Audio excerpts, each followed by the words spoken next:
नमस्कार दोस्तों, मैं आलोक चौबे ओम गुरुकुल एकेडमी पर आप सभी का हार्दिक स्वागत करता हूं। आज फिर हम लोग करंट अफेयर का बहुत अच्छा सेशन लेके आए आप लोगों के लिए। दोस्तों बहुत अच्छे क्वेश्चन हैं आपको आज की में कुछ 10-12 जो विभिन्न पार्क हैं जो 2021-22 में भारत में पहली बार स्थापित हुए हैं और बहुत ही इम्पोर्टेंट हैं, जो आपके विभिन्न परीक्षाओं में पूछे जा सकते हैं। दोस्तों उनको भी लेकर आया हूँ, बस 2-4 मिनट में वो रिवीजन हो जाएगा। सबसे आखिरी में कराएंगे। सबसे पहले देखते हैं करंट अफेयर के क्वेश्चन। देखो दोस्तों, हम लोग इतनी मेहनत आपके साथ करते हैं तो आप लोग लाइक, कमेंट और शेयर करना ना भूलें। दोस्तों चलते हैं आज के पहले क्वेश्चन के साथ। आज 3 जनवरी के दिन की जितनी अच्छी अभी तक की जब तक रिकॉर्ड हो रही वीडियो, जितनी अच्छी इंपॉर्टेंट न्यूज हो सकती है आपके सामने क्वेश्चन के रूप में, जो आपके लिए उपयोगी है दोस्तों, वो लेके चलते हैं। पहला क्वेश्चन दोस्तों हम लोग देखते हैं। पहला क्वेश्चन, हाल ही में प्रधानमंत्री नरेंद्र मोदी ने वीडियो कॉन्फ्रेंसिंग के जरिए भारतीय विज्ञान कांग्रेस को संबोधित किया। थीम क्या है दोस्तों? इन्होंने थीम पूछी है। आपसे ऐसे भी पूछा जा सकता है कि भारतीय विज्ञान कांग्रेस के जो अभी हाल ही में वीडियो कॉन्फ्रेंस जरिए नरेंद्र मोदी जी ने संबोधन किया, इसका आयोजन कहाँ पे किया जा रहा है, या कब से कब तक किया जा रहा है, या इसके बारे में और पहली बार कब किया गया दोस्तों, और इसका कौन सा सत्र आयोजन किया जा रहा है। ये कई क्वेश्चन दोस्तों बन सकते हैं। तो पहले ये ऑप्शन देखते हैं, महिला सशक्तिकरण के साथ सतत विकास के लिए विज्ञान और प्रौद्योगिकी। दोस्तों बी ऑप्शन दिया है, मृदा जहां भोजन शुरू होता है। दोस्तों सी ऑप्शन, डिग्निटी, फ्रीडम और justice for all. D option है, वुमेन मूव माउंटेन्स। आपको देखना है कि इसमें थीम क्या थी। देखो दोस्तों कुछ पॉइंट नोट कर लेते हैं हम लोग, इसमें बहुत जरूरी है। सबसे पहली बात दोस्तों, इसका आयोजन कैसा, भारतीय विज्ञान कांग्रेस का इसका आयोजन दोस्तों नागपुर में किया जा रहा है। कहाँ दोस्तों? नागपुर में। नागपुर का एक फेमस विश्वविद्यालय है दोस्तों, राष्ट्र संत तुकडोजी महाराज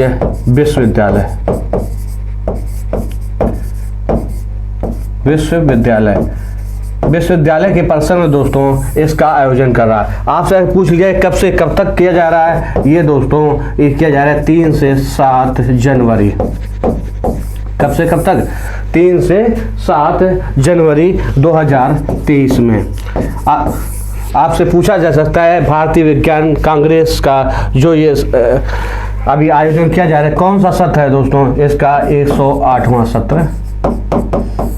ठीक दोस्तों, भारतीय विज्ञान कांग्रेस का 108वां सत्र का आयोजन कहाँ किया जा रहा है? ये किया जा रहा है दोस्तों नागपुर विश्वविद्यालय में। आपको विश्वविद्यालय के नाम क्लियर नहीं है, कभी पूछा भी नहीं जाएगा दोस्तों कि कौन सा सत्र है। 108वां है, कहाँ आयोजन किया जा रहा है? नागपुर में। किसने संबोधन किया? प्रधानमंत्री नरेंद्र मोदी ने। किस रूप में? वर्चुअल रूप से, मतलब वीडियो कॉन्फ्रेंस के जरिए किया दोस्तों।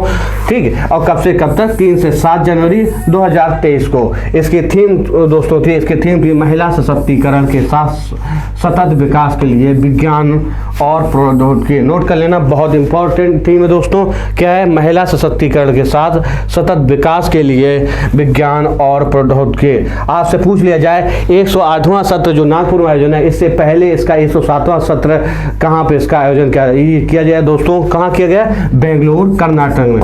107वें सत्र की बात पूछ लिया जाए तो बेंगलुरु कर्नाटक में दोस्तों। हर समय पिछले से कंपेयर करके जरूर चलना है दोस्तों कि पिछला कहाँ हुआ था, बेंगलुरु कर्नाटक में। ठीक, अब की बार नागपुर में। ठीक दोस्तों, जितनी भी जानकारी चाहिए थी हमने आपको इसमें दे दी है। इसकी थीम क्या है? थीम है महिला सशक्तिकरण के साथ सतत विकास के लिए विज्ञान और प्रौद्योगिकी। दोस्तों कहाँ पे? नागपुर में। कब? 3 से 7 जनवरी 2023 में। प्रधानमंत्री नरेंद्र मोदी ने वर्चुअल रूप से इसमें भाग लिया दोस्तों। इसका उद्घाटन संबोधन किया, और कौन सा सत्र है? 108वां सत्र का आयोजन किया जा रहा है। इतने इसमें जानकारी। और पूछ लिया जाए इसका पहली बार आयोजन कब किया गया? इसका पहली बार आयोजन 1914 ईस्वी में। कब? 1914 ईस्वी में कोलकाता में किया गया था। कोलकाता खाता में। इसका एक ही उद्देश्य होता है कि विज्ञान के क्षेत्र में आगे बढ़ना कैसे बढ़ा जाए, इस विषय में इसके बैठक होती है दोस्तों, आयोजन इसी मुद्दे पर होता है। ठीक दोस्तों, चल अब देखते हैं जो बी और सी डी 3 ऑप्शन दिए गए हैं। बी ऑप्शन, मृदा जहां भोजन शुरू होता है, ये बहुत इंपॉर्टेंट थीम है। किसकी है? 5 दिसंबर को दोस्तों, कब नोट कर लेना, 5 दिसंबर को विश्व मृदा दिवस के तौर पर हम मनाते हैं। किस? विश्व मृदा दिवस के तौर पर मनाते हैं। विश्व मृदा दिवस की थीम क्या है? मृदा जहां भोजन शुरू होता है। कब मनाते हैं? 5 दिसंबर को। सी ऑप्शन, डिग्निटी, फ्रीडम और जस्टिस फॉर ऑल, ये थीम है दोस्तों। 10 दिसंबर को हम विश्व मानवाधिकार दिवस के तौर मनाते हैं। ठीक दोस्तों, इसकी थीम क्या है? डिग्निटी, फ्रीडम और justice for all. Women move mountains, ये बहुत इंपॉर्टेंट थी। कब? 11 दिसंबर को हम दोस्तों विश्व पर्वत दिवस के तौर पर मनाते हैं। ठीक, किसके? अंतर्राष्ट्रीय पर्वत दिवस के तौर मनाते हैं। कौन? विमेन मूव माउंटेन्स, उसकी थीम थी। बहुत ही इंपॉर्टेंट तीनों थीम है, ये तीनों क्या है? चारों थीम है। इसका आंसर क्या हो गया? ए ऑप्शन हो गया। ठीक है, इस भारतीय विज्ञान कांग्रेस का आयोजन कहाँ हो रहा है? नागपुर विश्वविद्यालय में। टुकड़ोजी महाराज विश्वविद्यालय नागपुर में है, उसमें इसका आयोजन चल रहा है दोस्तों। अगला क्वेश्चन देखते हैं दोस्तों। भारत 1 दिसंबर 2023 से वाशीनाथ समझौते के पूर्व सत्र का अध्यक्ष बन गया। इस समझौते में कितने देश है दोस्तों? पूछा जा सकता है आपको, भारत इस समझौते में कब शामिल हुआ? किसमें? वाशीनाथ समझौते में। वाशीनाथ समझौता दोस्तों क्या है? इस समय 2022-23 में दोस्तों भारत विभिन्न क्षेत्रों में अग्रणी है, नेतृत्व कर रहा है। जैसे SCO की कर रहा है, G20 कर रहा है और कई ऐसे नेतृत्व कर रहा है संगठन के। भारत 2022-23 में आप लोगों बताना होगा कि SCO की जो अध्यक्षता भारत कर रहा है, कब से कब तक भारत के पास रहेगी। ये लोग ये कमेंट बॉक्स में कमेंट करना दोस्तों। ठीक दोस्तों, वाशीनाथ समझौते के अंतर्गत भारत से जो भी हथियार खरीदेगा उसमें भारत को आसानी हो जाएगा। बस इतना ही हमें समझना है इसमें कि इस समझौते में शामिल होने के बाद भारत रक्षा सौदों का आयात और निर्यात बहुत आसानी से कर सकता है दोस्तों। इसमें भारत 2017 में शामिल हुआ था। कब हुआ था? 2017 में शामिल हुआ था। और कौन से सदस्य के रूप में हुआ था? 42वें सदस्य के रूप में। कौन से सदस्य? 42वें सदस्य के रूप में भारत 2017 में वाशीनाथ समझौते में शामिल हुआ था। तो इस समय वर्तमान में भारत के पास अध्यक्षता है। और भारत तो ये अध्यक्षता कौन सौंप रहा है? आयरलैंड के राजदूत ने भारत के राजदूत को ये अध्यक्षता सौंपी है। किसने? आयरलैंड के राजदूत ने। इससे पहले जो अध्यक्ष था ये कौन से क्रम के? ये 42वें सदस्य है। कौन? भारत। इससे पहले इसका जो 1 वर्ष में प्रत्येक वर्ष इसकी बैठक होती है। इसके पर जब 2022 में इसकी बैठक हुई, कहाँ हुई ये बैठक? हुई वियना, ऑस्ट्रिया में। ठीक दोस्तों, अब इस बार 2023 में 1 जनवरी 2023 से भारत के पास इसकी अध्यक्षता है पूर्ण रूप से। ठीक है, 1 साल के लिए अध्यक्षता है भारत के पास है। और कितने सदस्य इसमें? 42 सदस्य हैं। ठीक, अब इसका शिखर सम्मेलन कहाँ पे आयोजित होगा ये अभी तय नहीं है दोस्तों। भारत के किस राज्य में या किस शहर में इसका आयोजन है ये भारत सरकार तय करेगी, क्योंकि अध्यक्ष इसमें भारत ही है। कब से? 1 जनवरी 2023 से। कितने सदस्य हैं? 42 है। भारत कब शामिल हुआ? 2017 हुआ, 42 सदस्य के तौर पर शामिल हुआ। भारत तो यह अध्यक्षता किसके हाथों सौंपी गई? आयरलैंड के हाथों सौंपी गई दोस्तों। इससे पहले जो शिखर सम्मेलन हुआ था वियना, ऑस्ट्रेलिया में हुआ था। इतनी जानकारी इसमें हम लोगों के लिए काफ़ी है दोस्तों। जो हम लोग देखो, हमें उतना ही पढ़ना है जितना एग्जाम में पूछा जाता है, इससे ज़्यादा नहीं पढ़ना है, क्योंकि हमें किसी विषय का विद्वान नहीं बनना है। हमें सिर्फ अपने एग्जाम निकालने और एग्जाम से ज़्यादा कितना पढ़ना है, क्या पढ़ना है, हम लोगों को बहुत अच्छे से जानकारी होनी चाहिए दोस्तों। हाल ही में किसने भारतीय वायुसेना की पश्चिमी वायु कमान संभाली है दोस्तों? ए ऑप्शन पंकज मोहन, सिन्हा ने, श्री हंसराज गंगाराम अहीर ने, राजीव लक्ष्मण करंदीकर ने या मीनाक्षी शाह ने? किसने दोस्तों अभी हाल ही में संभाली है? ये संभाली है दोस्तों एयर मार्शल पंकज सिन्हा ने अभी हाल ही में किसमें पश्चिमी वायुसेना के पश्चिमी वायु कमान के पद संभाला? किसने? एयर मार्शल पंकज मोहन सिन्हा ने। आप लोग कमेंट करना कि इस समय वायुसेना के प्रमुख कौन है, कमेंट करना दोस्तों, वायुसेना के प्रमुख कौन है इस समय। देखो दोस्तों, इन्होंने वायु मार्शल एस प्रभाकरण की जगह पर ये पद अब संभाला है। किसकी जगह है? पूछा जा सकता है। बहुत ही इंपॉर्टेंट क्वेश्चन बनते हैं कि सीधा सीधा हमें ये याद रहेगा कि पंकज मोहन सिन्हा वायुसेना के पश्चिमी वायु कमान के जिम्मेदारी संभाली। किसने? पंकज मोहन सिन्हा। लेकिन ये पूछा जा सकता है किसके जगह संभाली है दोस्तों? तो एस प्रभाकरण के। इन्होंने 39 वर्ष की अपनी विशेष सेवा में दिसंबर 2022 को सेवा समाप्त हुई। ठीक, रिटायर हो गए। कब? 31 दिसंबर 2022 को ये रिटायर हो गए। किसके? 39 साल की सेवा के बाद है। ठीक, बी ऑप्शन देखते हैं इसमें दोस्तों। बी ऑप्शन श्री हंसराज गंगाराम अहीर, ये अभी हाल ही में दोस्तों पिछड़ा वर्ग आयोग के अध्यक्ष नियुक्त किए गए हैं। कब? किसके? पिछड़ा वर्ग आयोग के। आप लोग दोस्तों बता सकते हैं पिछड़ा वर्ग आयोग किस अनुच्छेद के तहत इसका गठन किया गया है? किसका? पिछड़ा वर्ग आयोग का। और किस संविधान संशोधन के बाद है? ठीक, इस समय ये कहाँ से? ये महाराष्ट्र से संबंधित है। सी ऑप्शन राजीव लक्ष्मण करंदीकर को अभी हाल ही में नियुक्त किया गया है। किसका? राष्ट्रीय सांख्यिकी आयोग के। राष्ट्रीय सांख्यिकी आयोग के अंशकालिक सदस्य के तौर पर इन्हें शामिल किया गया। किसके? अंशकालिक के तौर पर। इनका कार्यकाल 3 वर्ष के लिए है दोस्तों। कितने वर्ष के लिए? 3 वर्ष के लिए इनका कार्यकाल है। डी ऑप्शन मीनाक्षी शाह का जो बात हम करते हैं, इनको राष्ट्रीय डेयरी संस्थान का प्रबंधक निदेशक बनाया गया है। किसका? मीनाक्षी शाह को। जितने भी ये चारों ऑप्शन में बहुत ही इंपॉर्टेंट है, किसी न किसी पेपर में आपके पूछे जा सकते हैं दोस्तों। पंकज मोहन सिन्हा को पश्चिमी वायुसेना की कमान दी गई है। श्री हंसराज गंगाराम अहीर को पिछड़ा वर्ग आयोग का अध्यक्ष नियुक्त किया गया है। ये अनुच्छेद 338 खा के अंतर्गत इन्हें नियुक्त किया जाता। आयोग का गठन किया गया है। किसके? अनुच्छेद 338 खा। राजीव लक्ष्मण करंदीकर को राष्ट्रीय सांख्यिकी आयोग का 3 वर्ष के लिए अंशकालिक अध्यक्ष के तौर पर नियुक्त किया गया है। मीनाक्षी शाह को राष्ट्रीय डेयरी संस्थान का प्रबंधक निदेशक नियुक्त किया गया है। ठीक दोस्तों, चलते हैं नेक्स्ट क्वेश्चन पे। हाल ही में निम्नलिखित में से भारत के 78वें ग्रैंड मास्टर बने हैं। अभी हाल ही बने हैं दोस्तों कौस्तुभ चटर्जी या आदित्य मित्तल या प्रणव आनंद या वी प्रणव करके। आपसे पूछा जा सकता है कि भारत के पहले ग्रैंड मास्टर का नाम बताइए। तो विश्वनाथन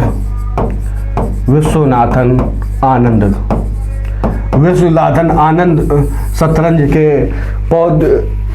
प्रसिद्ध खिलाड़ी हैं। इन्होंने कई अवार्ड अपने नाम किया है। एक कमेंट आप लोग बताइए, इनको एक पुरस्कार मिला था जो पहले ही था, उसे राजीव गांधी खेल रत्न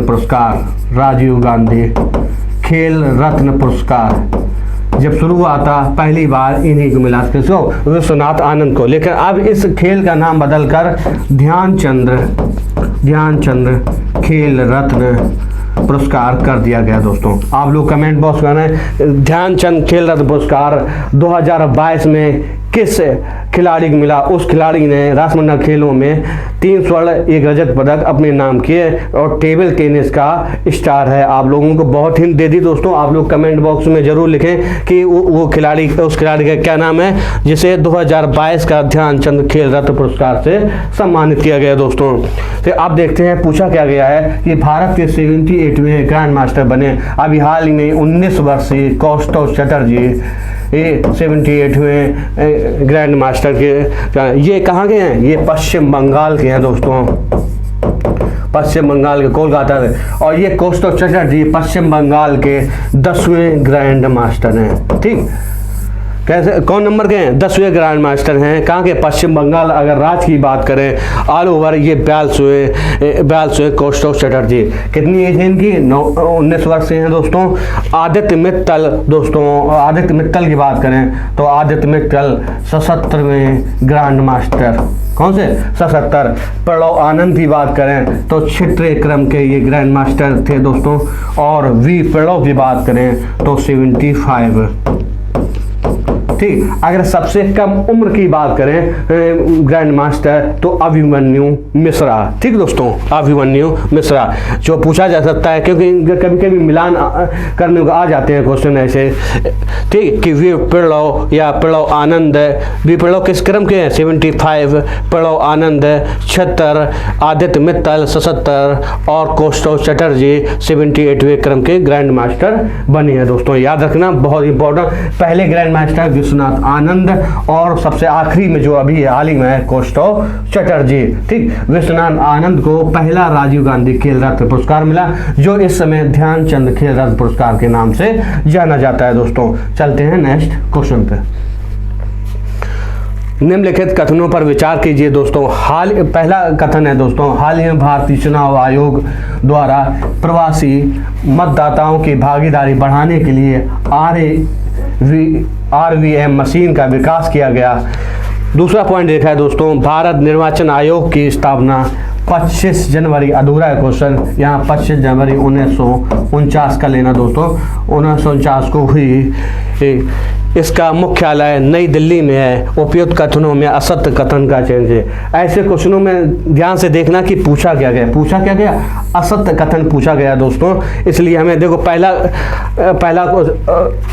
पॉइंट पढ़ते हैं। हाल ही में किसको तैयार किया गया? RVM machine. RVM मशीन का अगर फुल फॉर्म पूछा जा सकता है आपसे, देखो इसमें क्या क्या पूछा जाता है कि RVM मशीन है क्या? ये रिमोट इलेक्ट्रॉनिक वोटिंग मशीन। क्या इसका फुल फॉर्म होगा दोस्तों? इसका फुल फॉर्म होगा रिमोट इलेक्ट्रॉनिक वोटिंग मशीन। ये मल्टी कंस्टिट्यूंसी एक के साथ इस मशीन साथ लगभग 77 निर्वाचन क्षेत्रों को कवर सकते हैं। इसका मतलब है कि जो प्रवासी भारतीय हैं, मतलब एक राज्य से दूसरे राज्य, जैसे कोई उत्तर प्रदेश का नई दिल्ली में बैठा है, उत्तर प्रदेश में चुनाव चल रहे हैं, किसी भी कानपुर में चल रहे हैं, तो वो कानपुर नहीं आना चाहता है। इसलिए मतदाता जब वोट पड़ते हैं तो बहुत ही कम परसेंटेज होने सुर्खियाँ बनती हैं। 70% रिकॉर्ड वोटिंग में, 70% मतलब रिकॉर्ड वोट में ऐसी सुर्खियाँ बनती हैं। ये क्यों कम रह जाता है दोस्तों? क्योंकि हम लोग बाहर बैठे हो तो एक वोट के लिए नहीं जाना चाहते हैं अपने बूथ क्षेत्र पे। इसलिए इस वोटिंग मशीन के जरिए ये व्यवस्था की गई है दोस्तों। आप कहीं भी हो, किसी राज्य में हो, आप वहाँ बैठे बैठे इस मशीन के जरिए अपना वोट डाल सकते हैं। ठीक दोस्तों, इसलिए एक मशीन के जरिए ऐसा डेवलप किया गया है कि ये लगभग 77 निर्वाचन क्षेत्रों को कवर करता है। कितने को करता है? 77 निर्वाचन क्षेत्रों को दोस्तों। ठीक, तो ये बिल्कुल सही है दोस्तों। अब दूसरा क्वेश्चन पॉइंट देख लीजिए। भारत निर्वाचन आयोग की स्थापना 25 जनवरी 1949 को हुई दोस्तों। ये गलत है। कब स्थापना हुई थी? ये हुई थी स्थापना 25 जनवरी 1950 को दोस्तों। ठीक दोस्तों, यहाँ पे मिसप्रिंट है 1949 का लेना, लेकिन ये गलत हो जाएगा। 25 जनवरी 1950 को होगा, ये दूसरा गलत। तीसरा पॉइंट, इसका मुख्यालय नई दिल्ली में है दोस्तों। ये भी सही है कि इसका मुख्यालय नई दिल्ली में। आपसे पूछा जा सकता है कि चुनाव आयोग भारतीय संविधान के किस भाग में इसका वर्णन है, तो नोट कर लेना, भाग 15 में इसका वर्णन है। और पूछा जा सकता है चुनाव आयोग कैसा चुनाव आयोग निकाय है? ये स्वायत्त स्वतंत्र एक संवैधानिक निकाय है दोस्तों। कैसा है? संवैधानिक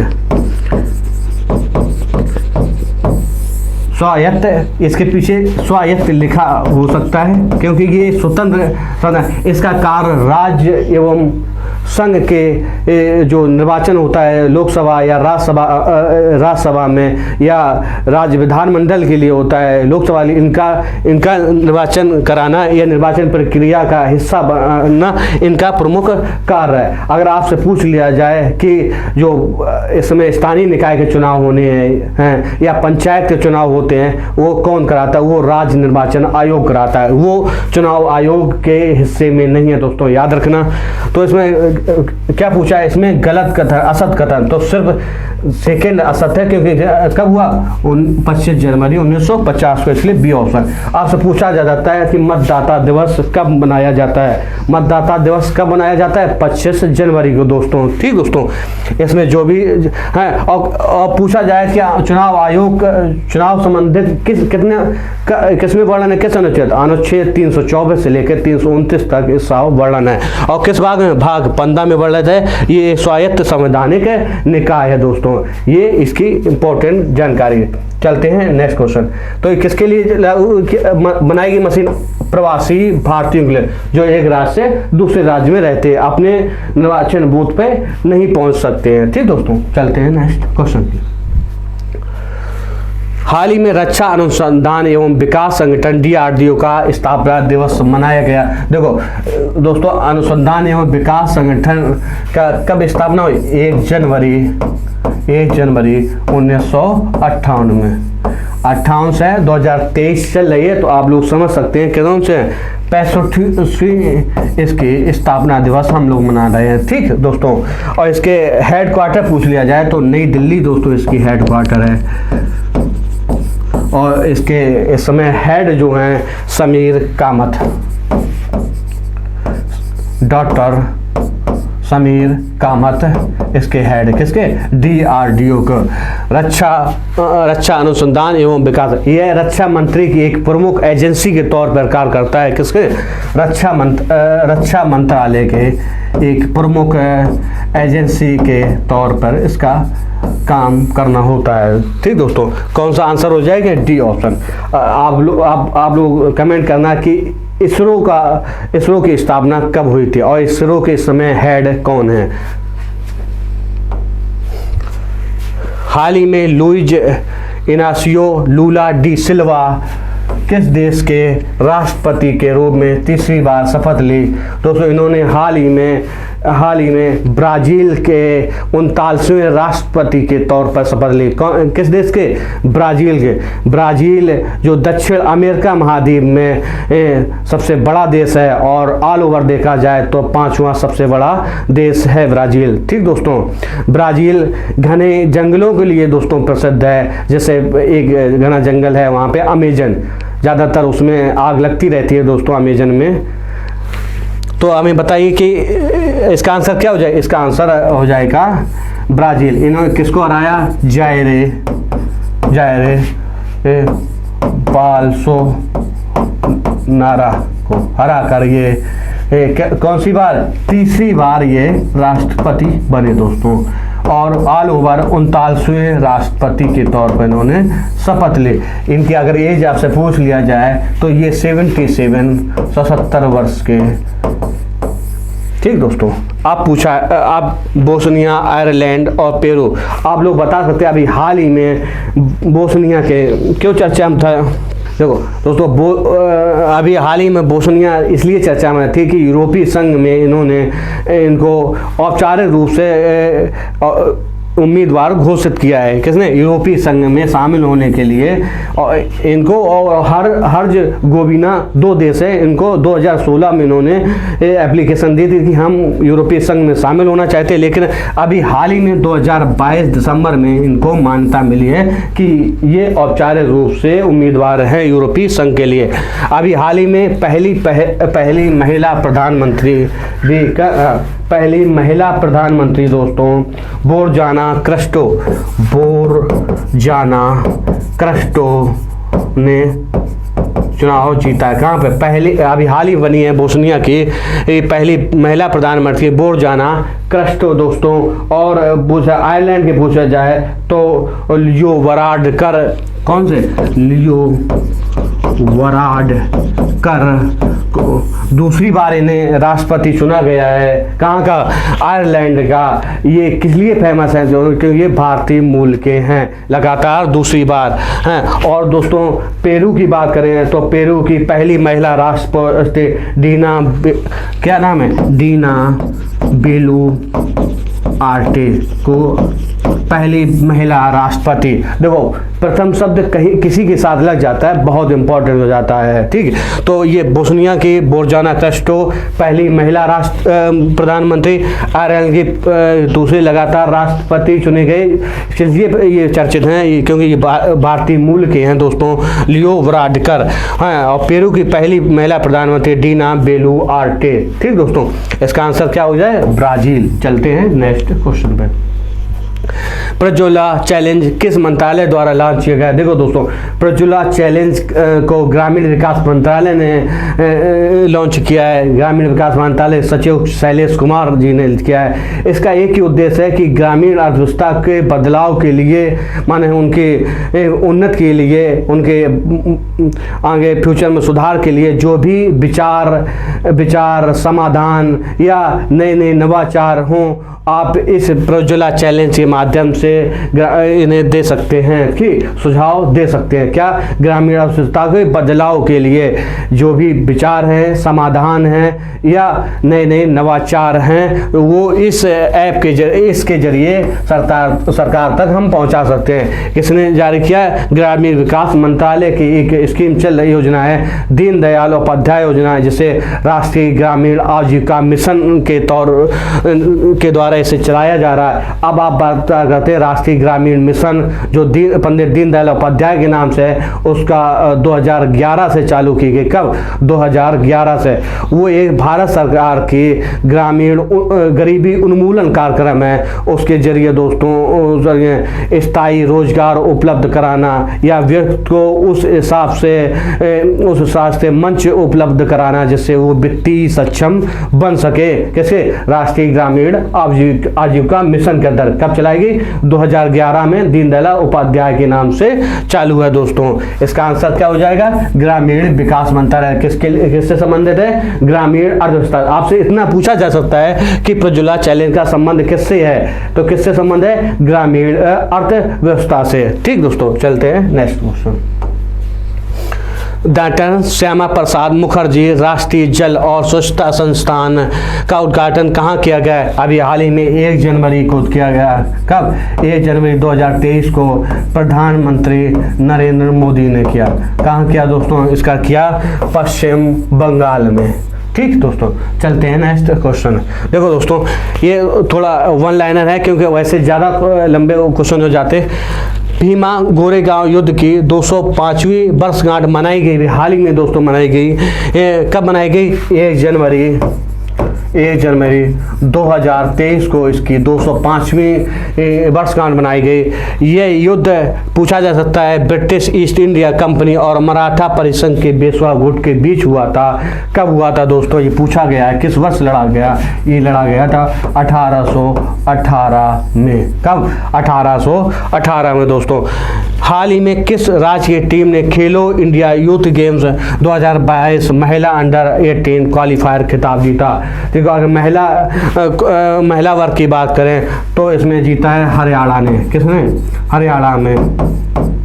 अगर दोस्तों मेंस की बात करें, पुरुष एकल की बात करें तो किसने जीता है दोस्तों? मध्य प्रदेश ने जीता है, एमपी ने जीता है दोस्तों। एमपी ने किसे हराया? उड़ीसा को हराया है दोस्तों। अगर आपसे पूछ लिया जाए ये क्वालिफायर के जो खिताब हो रहे इंडिया खेलो इंडिया यूथ गेम्स के लिए, कहाँ इसका आयोजन हो रहा है? इसका आयोजन भुवनेश्वर उड़ीसा में दोस्तों हो रहा है। कहाँ हो रहा? भुवनेश्वर उड़ीसा में हो रहा है, ठीक दोस्तों। आरबीआई, यहाँ आरबीआई कर लेना दोस्तों। आरबीआई किस अवधि के लिए आर्टिफिशियल इंटेलिजेंस और मशीन पर आधारित प्लेटफार्म उत्कर्ष 20 को शुरू किया है? किस वर्ष के लिए? 2023 से 2025 के लिए किया है। नोट कर लेना दोस्तों, बहुत इंपॉर्टेंट है। कब के लिए? 2023 से 2025 के लिए, ठीक।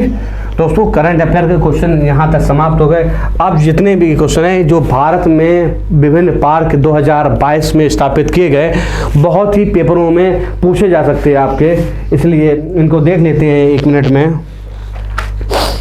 क्या क्या देखते हैं, देखो पहला जो दिया है, रिलायंस ने किस शहर में देश का मल्टी मॉडल लॉजिस्टिक पार्क बनाने की घोषणा की है? कहाँ की है? चेन्नई में दोस्तों की है। बहुत इंपॉर्टेंट क्वेश्चन है, पूछा जा सकता है कि भारत का देश का पहला मल्टी मॉडल लॉजिस्टिक पार्क कहाँ स्थापना की जाएगी? तमिलनाडु में। अगर शहर पूछ लिया जाए तो चेन्नई में। आपसे पूछ लिया जाए भारत का पहला एक्वा पार्क की स्थापना कहाँ हो रही है दोस्तों? ये हो रही है अरुणाचल प्रदेश में। कहाँ हो गए? अरुणाचल प्रदेश में। आपसे पूछ लिया है विश्व का सबसे बड़ा सफारी पार्क बनेगा, ये बनेगा हरियाणा गुरुग्राम में। कहाँ बनेगा? पूछा जा सकता है आपसे। गुरुग्राम के पास जो अरावली पर्वत श्रेणियां हैं उनमें ये बनेगा। ये इसका लगभग 10,000 एकड़ वर्ग क्षेत्रफल में इसका विस्तार होगा इस सफारी पार्क का। इससे पहले जो दक्षिण अफ्रीका में सरफराज है वो वहाँ पे सबसे बड़ा पार्क था, लेकिन अगर ये बन के तैयार हो गया तो ये विश्व का सबसे बड़ा पार्क होगा। कहाँ? गुरुग्राम हरियाणा में। भारत का पहला नाइट सफारी और जैव विविधता पार्क कहाँ पे हुआ दोस्तों? लखनऊ उत्तर प्रदेश में। दोस्तों ये पार्क बहुत ही इंपॉर्टेंट है, 2021-22 में जो बनाए गए हैं या इनकी घोषणा हुई है। देखो 100% महिला स्वामित्व वाला औद्योगिक पार्क बनाने की घोषणा हुई है। कहाँ हुई दोस्तों? हैदराबाद। मतलब 100%, मतलब इसमें कोई भी सिर्फ महिलाओं का स्वामित्व होगा। किसमें? इस पार्क औद्योगिक पार्क में। कहाँ बन रहा है? ये बन रहा दोस्तों हैदराबाद तेलंगाना में।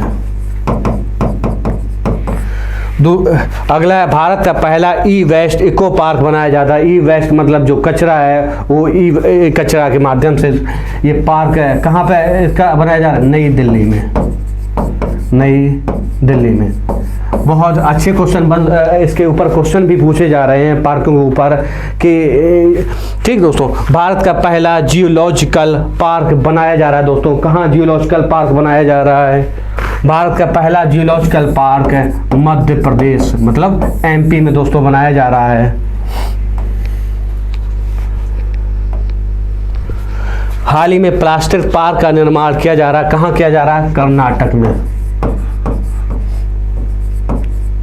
और आपसे पूछ लिया जाए किस राज्य में एक चाय पार्क की स्थापना की जा रही है? किस राज्य में? आप लोग समझ सकते हैं कि चाय सबसे ज़्यादा कहाँ होती है? आप लोग कमेंट करें। चाय सबसे ज़्यादा असम में होती है दोस्तों। कहाँ होती है? असम में। तो चाय पार्क की स्थापना कहाँ की जा रही है? आप थोड़ा बहुत कॉमन सेंस भी यूज करेंगे तो भी इसका आंसर सही कर लेंगे। असम में। असम में ही दोस्तों एक बांस पार्क की भी स्थापना की जा रही है। किसकी? बांस पार्क के। आज से पूछ लिया जाए भारत के सबसे ऊंचे हर्बल पार्क का उद्घाटन कहाँ किया गया है दोस्तों? कहाँ किया गया? ये उत्तराखंड में। कहाँ पे दोस्तों? उत्तराखंड में। आपसे पूछ लिया जाए कि परागणकर्ता पार्क की स्थापना, और दूसरे पूछ लिया जाए आपसे लाइकेन पार्क, तीसरा पूछ लिया जाए जीवाश्म पार्क की स्थापना कहाँ की जा रही? कहाँ आप लोग बताएंगे? जीवाश्म पार्क, परागणकर्ता पार्क या लाइकेन पार्क की कहाँ पे दोस्तों ये स्थापना की जा रही है? उत्तराखंड में। उत्तराखंड। कहाँ आपने देखो, एक तो सबसे ऊंचा हर्बल पार्क है, दूसरा परागणकर्ता पार्क है, लाइकेन पार्क है और जीवाश्म पार्क है। कहाँ पे? उत्तराखंड में। इसलिए उत्तराखंड बहुत ही इम्पोर्टेंट है पार्कों के मामले में। आखिरी है ये, एनटीपीसी द्वारा किस राज्य में भारत का सबसे बड़ा सौर पार्क स्थापित किया जा रहा, और भारत के पहले फायर पार्क की स्थापना कहाँ की गई? भारत के पहला टायर पार्क कहाँ खोला जा रहा है? बहुत ही इंपॉर्टेंट क्वेश्चन है दोस्तों। आप लोग देखो, सबसे पहले एनटीपीसी द्वारा कहाँ पे इसकी स्थापना की जा रही है? ये की जा रही है भारत का सबसे बड़ा सौर, ये की जा रही है गुजरात में। कहाँ दोस्तों? गुजरात में। भारत का सबसे पहले फायर पार्क की स्थापना कहाँ की गई दोस्तों? उड़ीसा में। और भारत का पहला टायर पार्क कहाँ खोला जा रहा है दोस्तों? ये खोला जा रहा है पश्चिम बंगाल में। कहाँ दोस्तों? पश्चिम बंगाल में। दोस्तों जितने भी इम्पोर्टेंट पार्क बन सकते हैं आपके पेपर में आ सकते हैं और आ भी रहे हैं, ये जो भी अभी परीक्षाएं चल रही हैं दोस्तों उसमें पूछे भी जा रहे हैं। ये आपके जितने इम्पोर्टेंट हैं 3 से 4 मिनट में ये पूरे हुए। ऐसे ही रिवीजन करते रहो आप लोग। और सबसे बड़ी कुंजी होती है पेपर में सफल होने की दोस्तों कि आप प्रैक्टिस जितनी भी कम ज़्यादा से ज़्यादा कर पाएँ वो ज़रूरी है। पढ़ते रहिए और सर्दी में अपना विशेष ख्याल रखिए दोस्तों। लाइक शेयर कमेंट करना ना भूलें और देखते रहिए ओम गुरुकुल एकेडमी। नमस्कार दोस्तों।